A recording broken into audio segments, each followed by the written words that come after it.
Gabriela, buenas noches, ¿cómo estás? Buenas noches, ¿cómo Bienvenida. está? ¿Cómo le va?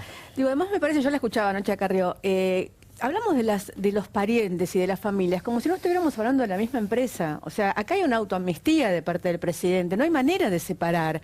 Digo, nadie en esa familia puede saber qué plata es de Mauricio, cuál es Gianfranco y cuál tienen una cantidad de acciones.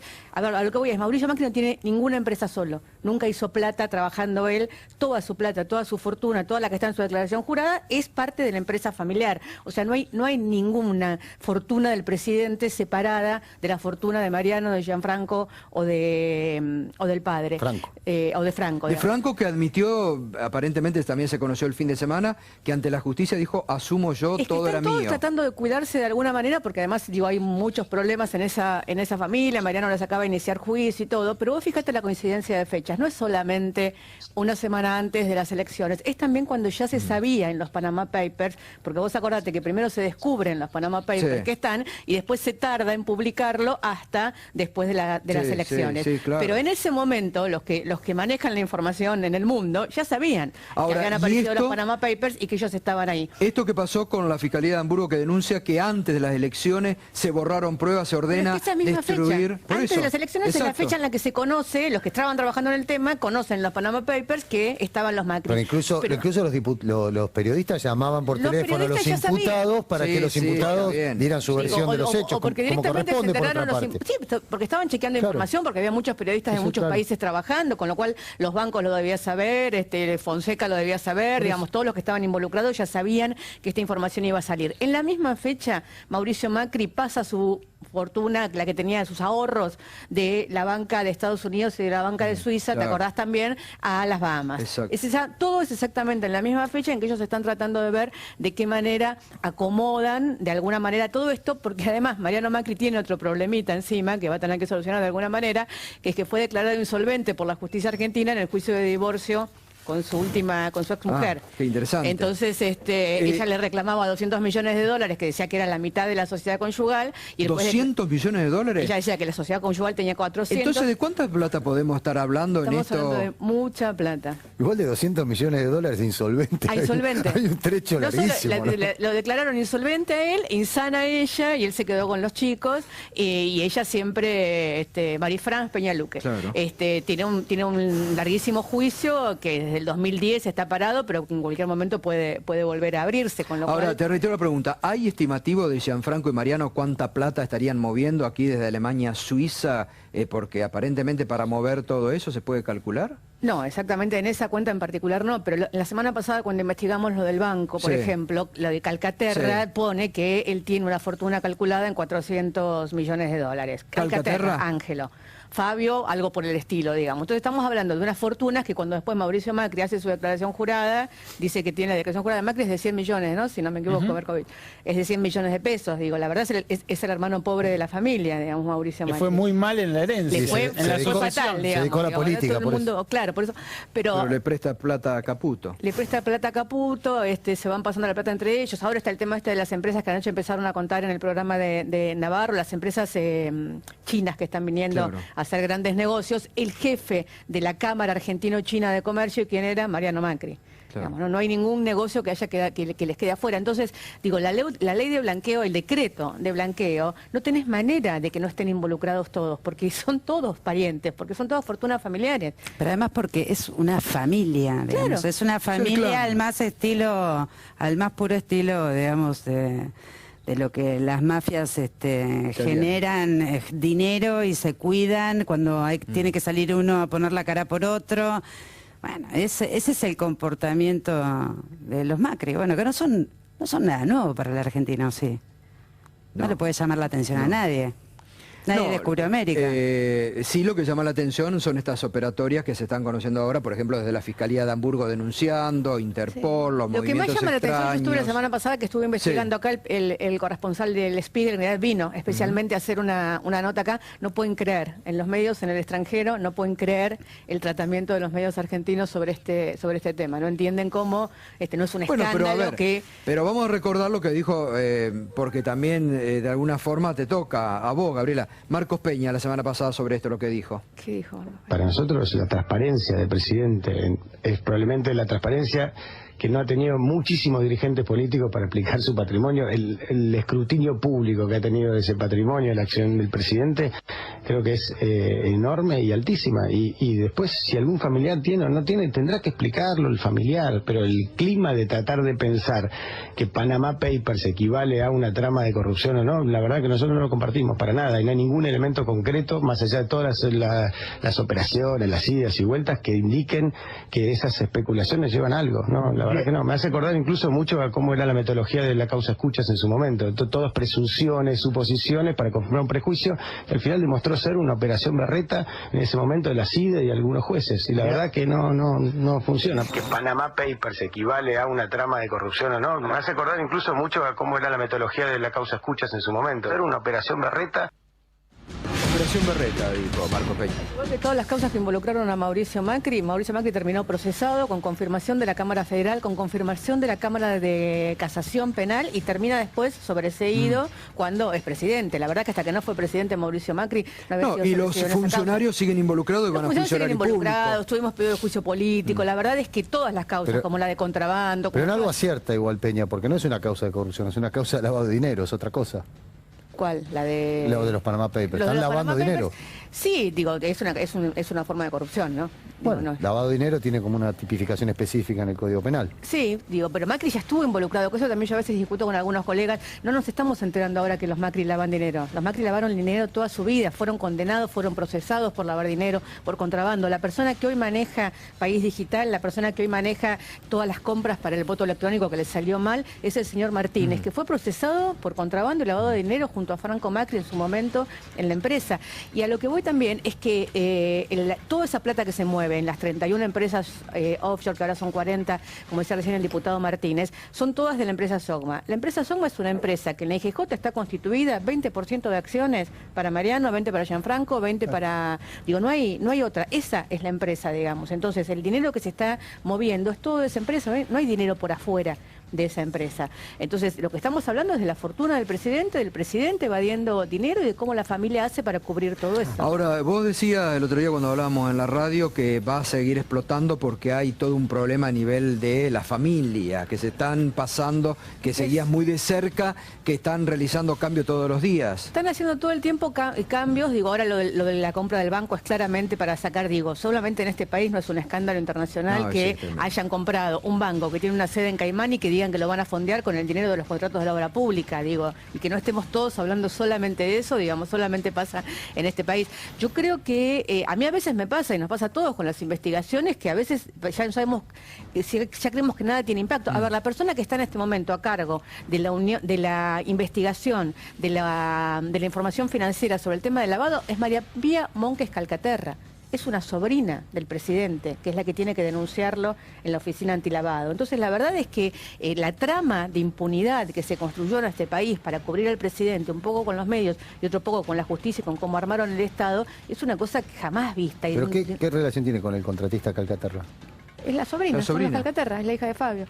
María Pía Monques Calcaterra. Cuando asaltan la casa de Gianfranco el año pasado en Punta del Este, la que estaba en la casa es María Pía, que es esta, que además, digo, para que te des una idea, ella es, no solo es la sobrina, es la apoderada, porque eso no es un problema de parentesco. María Pía Monques Calcaterra, hoy a cargo de la UIF, es la apoderada de Sogma. Durante los últimos 20 años, es la apoderada de una de las empresas de Sogma, que se llama Investment Group Sudamericana, que tiene prohibido moverse en España porque quedaron en una causa de lavado de dinero y de contrabando enorme. Entonces ella, nuestra encargada de lavado de dinero en la Argentina, no puede pisar España porque va presa.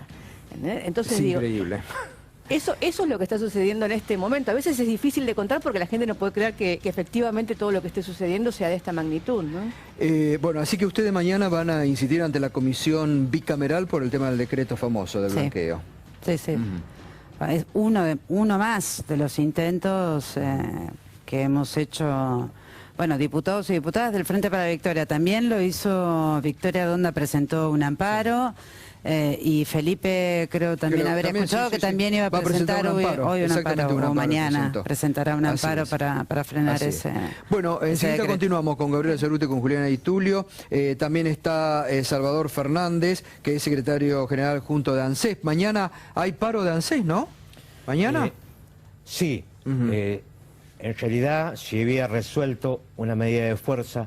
Los 4 gremios signatarios en el ámbito de ANSES por 24 horas, ya que se está produciendo un proceso de desguace de ANSES.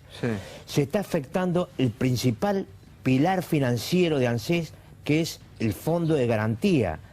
Lo más grave de todo es... Todo esto denunciado en la operación Qatar, ¿no? Exactamente, con el tema de que, fíjese usted, lo más grave es que hay una presunta inversión del Fondo de Garantía con Qatar, un país ignoto, conocido por todos, y lamentablemente el presidente del Fondo de Garantía, a los consejeros, del cual nuestro secretario general forma parte de esos consejeros, se niega a dar a conocer... ¿Renunció o no renunció? Sí, pero todavía... ¿Pero renunció Blaquier o no renunció? Ha renunciado, y según lo manifestado en la última reunión, todavía no se había formalizado la aceptación. ¿Y qué dice? Dice que no puede dar a conocer el memorándum firmado con Qatar porque tiene carácter confidencial. Bueno, ahora seguimos. Sí, es increíble. Ahora continuamos con ese tema. Una foto que la original fue cambiada. Increíble lo que pasó. Usted sabe que últimamente van muchos funcionarios del gobierno nacional, peregrinan a la casa de Sergio Massa en Tigre. Ya creo que es la 3ª o la 4ª vez que van, ¿no? El ministro Frigerio, Emilio Monzó, en este caso se había sumado Luciano Laspina. Y claro, en esta foto que usted está viendo acá no hay nada sobre la mesa. ¿Qué? ¿Los atiende con un vaso de agua Sergio Massa en su casa? No, ¿qué había pasado? Esta foto, como usted está viendo ahora, fue photoshopeada por un asesor de prensa, de Graciela Camaño, a quien aparentemente ya no está en el equipo de Graciela Camaño, según la información que tenemos esta noche. Porque es la segunda vez que photoshopea fotos de la diputada y bueno, se ha armado un escándalo, ¿no? Esta es la foto photoshopeada, porque la dio a conocer Graciela Camaño, la original, la diputada Graciela Camaño. No hay nada sobre la mesa. ¿Cuál era la original? Vamos a ver, la foto original era esa. Esa era la foto original donde Sergio Massa, Frigerio, Luciano Laspina, Emilio Monzó y otros que peregrinaron hasta la casa de Sergio Massa habían comido sushi. Ahora, la verdad, no sé qué tiene de malo comer sushi y que un asesor de prensa, Graciela Camaño, después photoshopee y lo borre. Bueno, realmente se armó puertas adentro del Frente Renovador, una foto, un gran escándalo, rodó la cabeza del asesor de prensa de Graciela Camaño, y ahí empezaron hoy los memes, ¿no? Todos. Las redes sociales hicieron una panzada hoy. Uno puso que comía pizza, otro, ¿una foto de quién? Esta no alcanzo a ver. Jesús. Sí, la Mona Lisa de Jesús, no sé, algo así. De Lilita Carrió, ¿se acuerdan esa foto de Lilita Carrió que ella misma... Abajo de la camioneta. Abajo de la camioneta, que ella misma publicó. Chorizo. Bueno, chorizo, una gran morcilla, parrillada, ¿no? Con uva tipo festín romano. Las redes que se hicieron la panzada. Cartas que estuvieron jugando al truco. No sé qué significa. Bueno, todos los memes que hoy circularon en torno a una foto, reiteramos, photoshopeada según parece por un asesor de prensa, Graciela Camaño, que ella no está más. Los diputados comen también, ¿no? Es una pero cosa aparte, media, es una pavada. Es una pavada. Hoy el sushi es lo más común, ¿no? Sí, pero es el gobierno de las apariencias, es la política de las apariencias. Porque la verdad, a mí me llama mucho más la atención el clima de camaradería que se ve en esa foto que lo que están uno comiendo, digamos. Me parece que si hay que photoshopearle las sonrisas a todos. ¿Hay este clima de camaradería en diputados entre Frente Renovador y Cambiemos? Sí, son lo mismo. ¿Son lo mismo? Pero Massa dice que es oposición. No, Massa no dice que es oposición. No sé, ¿cuándo lo hizo? ¿Cuándo ¿no? fue? No, Massa es Macri. Massa Macri. Hasta que no demuestre lo contrario, Massa es Macri. Además, Massa recibe al macrismo en su casa, le da de comer en su casa. Yo, de todos modos, no es un tema de si sushi o no sushi, sí, no. Digamos, pero sí me parece que en un día sensible para comunicar, 19 de diciembre, todos recordamos lo que pasó hace 15 años en este país, un 19 de diciembre, bueno, todo te remite al grupo sushi. El asesor habrá, bueno, le podría haber dicho que coman otra cosa, pero no importa, o hacer una foto en otro lugar y no mostrar la comida. Me parece que es un tema de cuidado, digamos, de la imagen. Pero lo más grosero es, bueno, es el gobierno yendo a la casa de Massa. Bueno, el gobierno yendo a la casa de una opositora, ¿es en serio? Dice, no, por fin estamos bien de nuevo, porque nosotros apostábamos, lo llevamos a Davos, apostamos a él, apostamos a que puede ser la continuidad prolija. Pero además después de decirse las barbaridades más grandes, ¿no? Del apriete público del presidente, de los insultos, ida, vuelta, bueno, qué sé yo. Bueno, también se puede leer que ganó espacio la postura de Monzó, ¿no? De incluir un poco más al peronismo en las decisiones o en las discusiones. Dijo que no. Bueno, el presidente dijo esta foto podría llegar a desmentir eso. No, pero por lo menos del ala política de Cambiemos. Ahora, ¿cómo no, porque Monzó ahí no está. ¿No está en esa foto? No está en esa foto. Pero me parece que fue también. Bueno, ahora, ¿cómo toman ustedes, los diputados del Frente para la Victoria, que votaron este proyecto, que aparentemente lo van a cambiar ahora en el Senado? El proyecto. Bueno, vamos a ver cómo es el proyecto. A todas luces, o por lo menos lo que se vio hoy, no es un proyecto que mejore el votado en diputados y diputadas. Es un proyecto que va hacia atrás con la votación de diputados. Bueno, es un proyecto que se cerró ahí probablemente, ¿no? En esa reunión. ¿No? Sí, todo aparenta que se cerró ahí. Claro. Dijo Massa que había sido un paso adelante. Bueno, vamos a explicarlo. ¿Pero un paso adelante volvemos. para quién? Bueno, Gato. dijo que había sido, no sé. Porque el tema es ese, digamos, si estamos hablando de los trabajadores y de las trabajadoras del sector más castigado durante este año, sin mencionar a los sectores más vulnerables, más a los sectores pobres que no tienen trabajo, los que tienen trabajo informal. Estamos hablando de los sectores del trabajo que tienen trabajo formal y que ingresaron 600.000 a tributar ganancias con un DNU del presidente, que fue uno de los primeros DNU de Macri, en enero.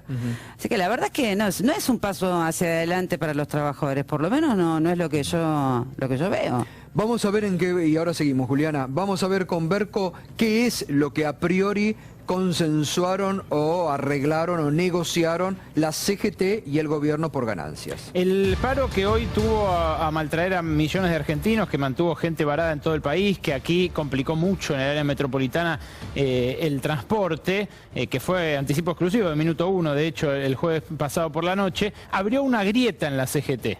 Hizo que la negociación cambiara de signo y cambiara además internamente de interlocutores y de preponderantes en esa interlocución. Esa grieta hizo que los trabajadores del transporte salieran beneficiados, pero debilitó a la CGT en su planteo frente al gobierno. ¿Por qué la debilitó? Bueno, vamos a ver acá, los pisos para pagar ganancias de bolsillo, porque mucho se estuvo hablando hoy de salarios brutos.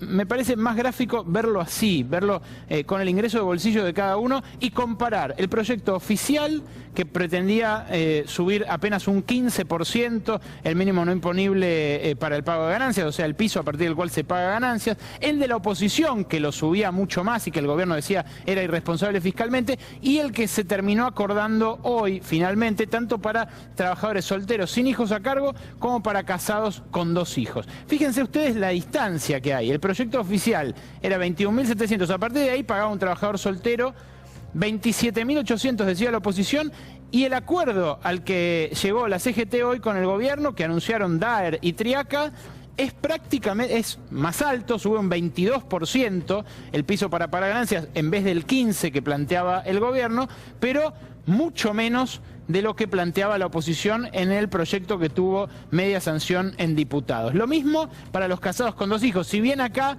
el efecto es algo menor, está en el medio el acuerdo de lo que planteaba el proyecto oficial y la oposición. La oposición había aprobado que se pagara ganancias a partir de 36.500 de bolsillo, el oficial era desde 25.200 y el acuerdo dice 30.000 pesos. Ahora, ¿qué más hay en este acuerdo de la CGT? Y sobre todo, ¿qué más sacaron los gremios del transporte? Lo que les interesaba, que nosotros les contamos acá específicamente el viernes pasado. A los gremios del transporte le influyen mucho los viáticos, le influyen mucho los feriados trabajados, choferes, aeronavegantes, maquinistas.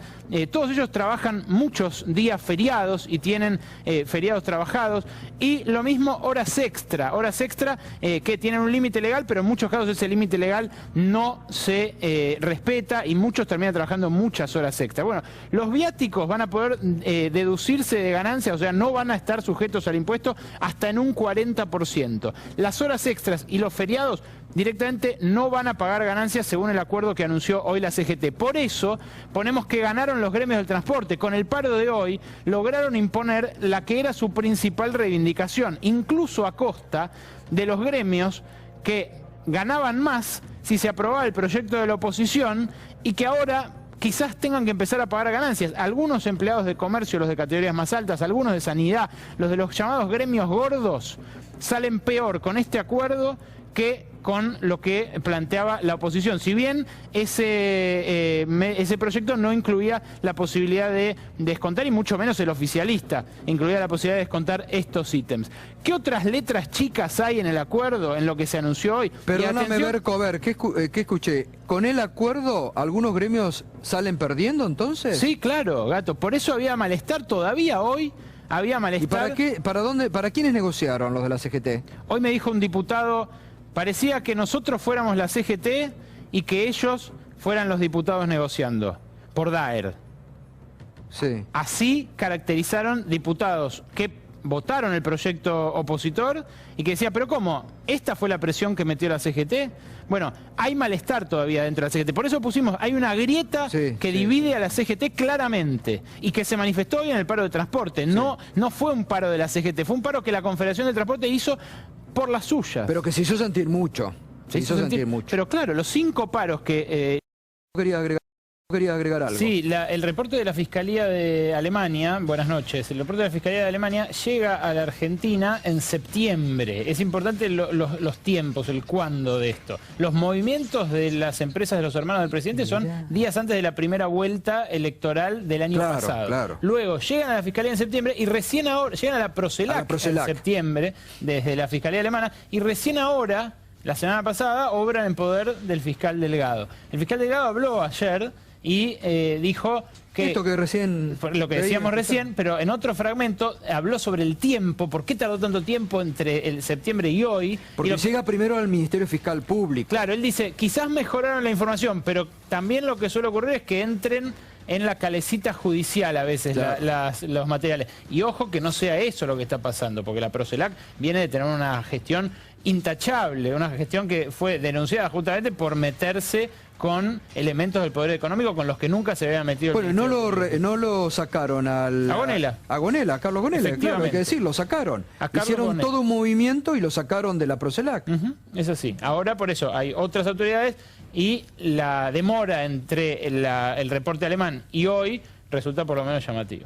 Ahora, vamos a repetir, porque esto es información, reitero, de una Fiscalía de Hamburgo, de Interpol, no es como dijo el jefe de gabinete Marcos Peña, que era una operación berreta. Mire lo que dice el reporte de Interpol Alemania. Los apoderados de BF Corporation, Sociedad Anónima, también ordenaron que se cerrara la cuenta en Alemania y que se destruyera cualquier correspondencia que tuvieran en su poder el banco alemán. La orden en inglés dice, bueno, ahí está, ¿no? La orden en inglés. Pero además estaba el mapita que recién veíamos de cómo ordenan transferir el dinero desde Alemania a esa cuenta en otro banco en Suiza. Al Safra de Suiza. Bueno, pero recién decía el diputado Darío Martínez que ahora se entiende mucho más todo el tema del decreto presidencial de Mauricio Macri para incluir a los familiares en el blanqueo. Escuche lo que reveló hoy el diputado Felipe Solá sobre presiones que recibió Sergio Massa el día que estaban tratando la ley original, que justamente excluyeron a los familiares. Escuche lo que hoy denunció Felipe Solá en Radio 10 a la mañana. Nosotros votamos una ley en julio, que fue la ley ómnibus, dentro de la cual estaba el blanqueo, y en ese punto yo pedí a la madrugada algo que resistía mucho que cambiemos, sobre todo la gente más allegada al presidente, que era que aparecieran como dentro de la prohibición para blanquear los familiares, los primeros familiares en la primera línea de parentesco, es decir, los padres, los hijos emancipados y los cónyuges o las cónyuges, según correspondiera, es decir, la prohibición de blanquear para ellos. Eso fue aceptado por el PRO a regañadientes, vinieron a negociar, me acuerdo a la banca donde estaba Sergio Massa, que yo estoy al lado, y le dijimos, bueno, ¿es así o no hay ley? Y bueno, se habían recibido presiones directas esa noche, nosotros habíamos recibido presiones y llamados directos, sobre todo Massa. ¿De quién las presiones? Massa había recibido llamados directos del presidente. ¿Del presidente? Sí, del presidente esa noche. ¿Contra ese artículo específicamente? Para que no pusiéramos ese artículo, que no pusiéramos nada. Bueno, allí está la denuncia de Felipe Solá, que esa noche Massa recibió llamado del presidente para que no se incluyera ese artículo, para que no se excluya a los familiares de esa ley como finalmente ocurrió en el Congreso de la Nación. Y uno empieza a interpretar, empieza a atar cabos sueltos o no tan sueltos. Y uno entiende tal vez por qué ahora ese decreto del presidente Mauricio Macri que incluye a familiares para el blanqueo, violando lo que ustedes habían votado, Juliana Di Tulio, ¿no? Sí. Es un decreto simple, que modifica otro decreto simple, no lo hizo a través de un DNU, con lo cual nosotros mañana tenemos comisión bicameral de DNU, donde denunciamos este decreto y además la firme voluntad de los legisladores, diputados y senadores que somos parte de esa bicameral para controlar ese acto administrativo del presidente. Porque es un decreto que no tiene control parlamentario. ¿Sabía ¿no? esto que reveló hoy Felipe Solá? A ver, nosotros habíamos pedido que fuera hasta 5º grado de consanguinidad porque el primo Calcaterra, claro, si no, está, como sucedió la semana pasada, habilitado a hacer a comprarse un banco y blanquear dinero de la obra pública, evadir dinero de la obra pública, blanquearlo, hacer lo que quieren con el dinero de los argentinos y argentinas. Así que pedíamos hasta el 5º grado de consanguinidad. Sí, nosotros sabemos que el Frente Renovador tiene presiones, que Massa tiene presiones y que, bueno, que Felipe tiene muy buenas intenciones, pero no siempre puede con esas presiones, ¿no? Evidentemente. Pero yo quería terminarte con esto. Nosotros vamos a someter mañana en la Comisión Bicameral de DNU ese decreto simple del presidente Macri. ¿Y qué pasará? ¿Cómo son los pasos? ¿Se puede hacer algo para controlar parlamentariamente ese asunto? Sí. La Comisión Bicameral lo que ha dicho la semana pasada es que tiene facultad, además ahora tiene vemos que el dijo deseo. Carrió anoche, ¿no? Carrió dijo que no había Carrió dijo delito. muchas cosas, ¿sobre cuáles? No, sobre esto, sobre el blanqueo. No, bueno, sobre el tema blanqueo. Dijo que no hay abuso de poder, que no hay delito. No, por supuesto, para el presidente de Elisa Carrió no. No hay abuso de poder. Hay abuso de poder de cualquiera, menos para el presidente de Elisa Carrió. Sí. Pero es que ¿cómo no va a haber abuso de poder? Si lo que cambia sustancialmente es el espíritu del legislador. Cambia el espíritu legislativo de una ley. Cambia una ley por un decreto simple. ¿Cómo no va a haber abuso de poder? es abuso de poder, es lisa y llanamente abuso de poder. Lo sabe la diputada Carrió, por supuesto. Está tratando de justificar lo injustificable, pero lo sabe perfectamente. Además, por fuera de las reglas y de los controles parlamentarios, porque insisto, es un decreto diputada, simple. ¿qué se puede hacer para controlar ese decreto? Bueno, nosotros hemos hecho de todo, desde denuncias penales hasta amparos, pero mañana... legislativamente no. Mañana legislativamente, dentro de lo que es el control de una bicameral, que es el control de la bicameral de DNU, lo que vamos a hacer es tratar de juntar las voluntades de la mayoría para rechazar de plano ese decreto simple que modifica otro decreto simple de esta misma ley de julio, ¿no? Que es de blanqueo de capital. Gabriela, buenas noches, ¿cómo estás? Buenas noches, ¿cómo Bienvenida. está? ¿Cómo le va? Digo, además me parece, yo la escuchaba anoche a Carrió, hablamos de los parientes y de las familias como si no estuviéramos hablando de la misma empresa. O sea, acá hay una autoamnistía de parte del presidente, no hay manera de separar. Digo, nadie en esa familia puede saber qué plata es de Mauricio, cuál es Gianfranco y cuál tienen una cantidad de acciones. A ver, a lo que voy es, Mauricio Macri no tiene ninguna empresa solo. Nunca hizo plata trabajando él. Toda su plata, toda su fortuna, toda la que está en su declaración jurada es parte de la empresa familiar. O sea, no hay ninguna fortuna del presidente separada de la fortuna de Mariano, de Gianfranco o del padre. Franco. O de Franco. De Franco, que admitió, aparentemente también se conoció el fin de semana, que ante la justicia dijo, asumo yo, todo era mío. Están todos tratando de cuidarse de alguna manera, porque además, digo, hay muchos problemas en esa familia. Mariano les acaba de iniciar juicio y todo, pero vos fíjate la coincidencia de fechas. No es solamente una semana antes de las elecciones, es también cuando ya se sabía en los Panama Papers, porque vos acordate que primero se descubren los Panama Papers que están, y después se tarda en publicarlo hasta después de las elecciones. Claro. Pero en ese momento, los que manejan la información en el mundo ya sabían ahora, que habían aparecido los Panama Papers y que ellos estaban ahí. Esto que pasó con la Fiscalía de Hamburgo, que denuncia que antes de las elecciones se borraron pruebas, se ordena esa misma destruir... fecha. Antes de las elecciones es la fecha en la que se conoce, los que estaban trabajando en el tema conocen los Panama Papers, que estaban los Macri. Pero incluso los periodistas llamaban por teléfono a los imputados para que los imputados dieran su versión de los hechos, o porque directamente se enteraron porque estaban chequeando información, porque había muchos periodistas de muchos países trabajando, con lo cual los bancos lo debían saber, Fonseca lo debía saber, digamos, todos los que estaban involucrados ya sabían que esta información iba a salir. En la misma fecha, Mauricio Macri pasa su fortuna, la que tenía de sus ahorros de la banca de Estados Unidos y de la banca de Suiza, ¿te acordás también? A las Bahamas. Todo es exactamente en la misma fecha en que ellos están tratando de ver de qué manera acomodan de alguna manera todo esto, porque además Mariano Macri tiene otro problemita encima que va a tener que solucionar de alguna manera, que es que fue declarado insolvente por la justicia argentina en el juicio de divorcio con su exmujer. Qué interesante. Entonces, ella le reclamaba $200 millones, que decía que era la mitad de la sociedad conyugal. Y ¿200 millones de dólares? Ella decía que la sociedad conyugal tenía 400. Entonces, ¿de cuánta plata podemos estar hablando en esto? Estamos hablando de mucha plata. Igual de $200 millones de insolvente. Insolvente. Hay un trecho larguísimo. Lo declararon insolvente a él, insana a ella, y él se quedó con los chicos. Y ella siempre, Marifran Peñaluque, tiene un larguísimo juicio que desde el 2010 está parado, pero en cualquier momento puede volver a abrirse. Con lo Ahora, cual... te reitero la pregunta, ¿hay estimativo de Gianfranco y Mariano cuánta plata estarían moviendo aquí desde Alemania a Suiza? Porque aparentemente para mover todo eso se puede calcular. No, exactamente en esa cuenta en particular no, pero la semana pasada cuando investigamos lo del banco, por ejemplo, lo de Calcaterra, pone que él tiene una fortuna calculada en $400 millones. Calcaterra, Ángelo. Fabio, algo por el estilo, digamos. Entonces estamos hablando de unas fortunas que cuando después Mauricio Macri hace su declaración jurada, dice que tiene la declaración jurada de Macri es de 100 millones, ¿no? Si no me equivoco, Berkovich.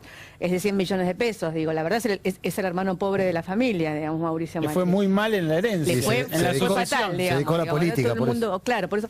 Pero le presta plata a Caputo. Le presta plata a Caputo, se van pasando la plata entre ellos. Ahora está el tema de las empresas que anoche empezaron a contar en el programa de Navarro, las empresas chinas que están viniendo a hacer grandes negocios. El jefe de la Cámara Argentino-China de Comercio, ¿quién era? Mariano Macri.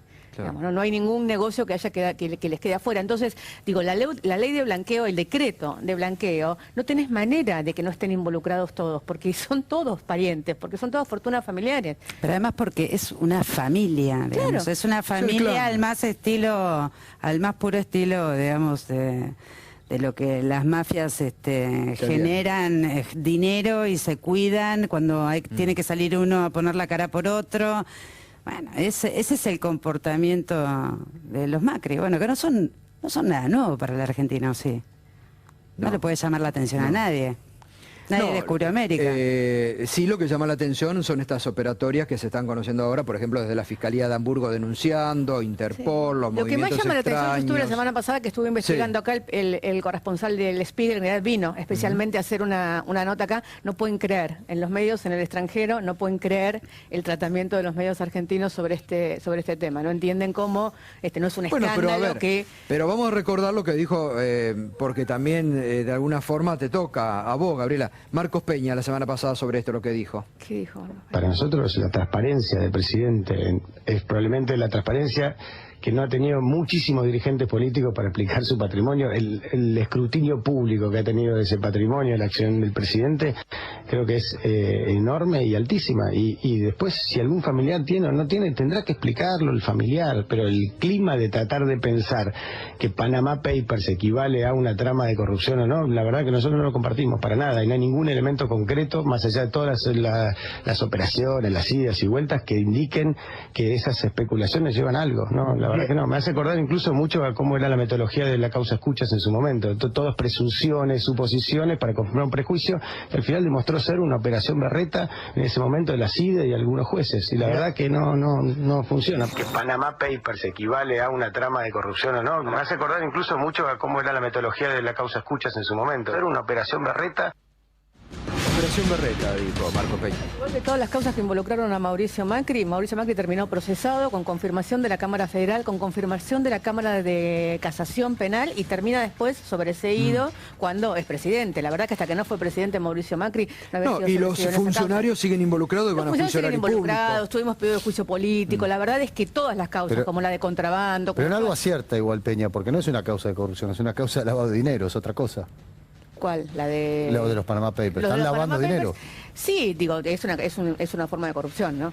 Bueno, lavado de dinero tiene como una tipificación específica en el Código Penal. Sí, digo, pero Macri ya estuvo involucrado, que eso también yo a veces discuto con algunos colegas. No nos estamos enterando ahora que los Macri lavan dinero. Los Macri lavaron dinero toda su vida, fueron condenados, fueron procesados por lavar dinero, por contrabando. La persona que hoy maneja País Digital, la persona que hoy maneja todas las compras para el voto electrónico que le salió mal, es el señor Martínez, que fue procesado por contrabando y lavado de dinero junto a Franco Macri en su momento en la empresa.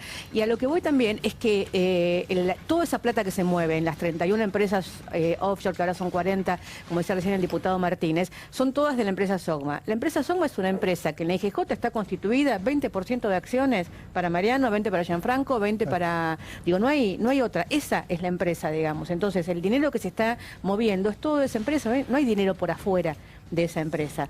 Entonces, lo que estamos hablando es de la fortuna del presidente evadiendo dinero y de cómo la familia hace para cubrir todo eso. Ahora, vos decías el otro día cuando hablábamos en la radio que va a seguir explotando porque hay todo un problema a nivel de la familia, que se están pasando, que seguías muy de cerca, que están realizando cambios todos los días. Están haciendo todo el tiempo cambios, digo, ahora lo de la compra del banco es claramente para sacar, digo, solamente en este país no es un escándalo internacional que hayan comprado un banco que tiene una sede en Caimán y que digan que lo van a fondear con el dinero de los contratos de la obra pública, digo, y que no estemos todos hablando solamente de eso, digamos, solamente pasa en este país. Yo creo que a mí a veces me pasa, y nos pasa a todos con las investigaciones, que a veces ya sabemos, ya creemos que nada tiene impacto. A ver, la persona que está en este momento a cargo de la investigación, de la información financiera sobre el tema del lavado, es María Pía Monques Calcaterra. Es una sobrina del presidente, que es la que tiene que denunciarlo en la oficina antilavado. Entonces, la verdad es que la trama de impunidad que se construyó en este país para cubrir al presidente, un poco con los medios y otro poco con la justicia y con cómo armaron el Estado, es una cosa que jamás vista. ¿Pero qué relación tiene con el contratista Calcaterra? Es la sobrina. Calcaterra, es la hija de Fabio. María Pía Monques Calcaterra. Cuando asaltan la casa de Gianfranco el año pasado en Punta del Este, la que estaba en la casa es María Pía, que es esta, es Monques, que además, digo, para que te des una idea, ella es, digo, no solo es la sobrina, es la apoderada, porque eso no es un problema de parentesco. María Pía Monques Calcaterra, hoy a cargo de la UIF, es la apoderada de Sogma durante los últimos 20 años, es la apoderada de una de las empresas de Sogma, que se llama Investment Group Sudamericana, que tiene prohibido moverse en España porque quedaron con una causa de lavado de dinero y de contrabando enorme. Entonces ella, nuestra encargada de lavado de dinero en la Argentina, no puede pisar España porque va presa. Entonces, es increíble. Eso es lo que está sucediendo en este momento. A veces es difícil de contar porque la gente no puede creer que efectivamente todo lo que esté sucediendo sea de esta magnitud, ¿no? Uno con toda la actualidad. Bueno, Gabriela, desde el sitio Nuestras Voces están toda la semana enviando una investigación nueva. Digo, ¿dónde puede derivar todo este tema de los Panama Papers, que parece que no tiene, digamos, un techo, ¿no?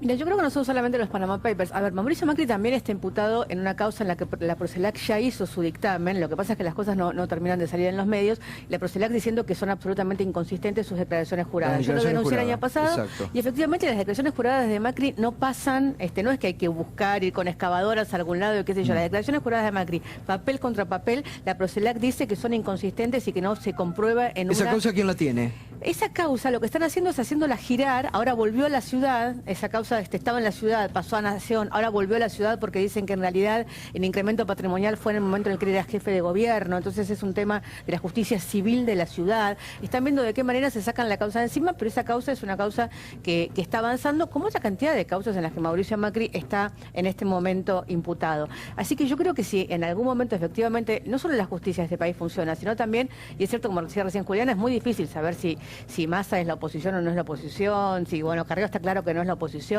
digo, pero gente que está mirando absolutamente para el costado cuando está sucediendo todo esto en este momento en la Argentina. La verdad es que las pruebas contundentes que hay de lo que están haciendo con el Estado, lo que hicieron con las empresas energéticas, todo la que fue la licitación de energía renovable se la quedaron todos los amigos del presidente. La que no se quedó Caputo, se la quedó Lewis, la que no. Ahora vamos a ver a dónde va a pasar Macri su fin de año. Se va a ir de nuevo al country de Lewis, al sur, a quien le acaban de dar todos los terrenos en el Bolsón para que construya un que hay una country, gran protesta realmente una gran protesta social, de los habitantes de ahí, pero además le dieron la empresa de energía renovable de esa zona. Caputo tiene la empresa de energía renovable para Bahía Blanca. Digo, la verdad es que están dándole absolutamente todas las obras y todas las licitaciones a la familia o a los amigos del presidente, y eso en algún momento tiene que estallar si somos un poquito serios, ¿no? Gracias, Gabriela, como siempre. Ya volvemos con Juliana Di Tulio y con el representante del ANSES, que mañana en principio hay paro, ahora le vamos a preguntar.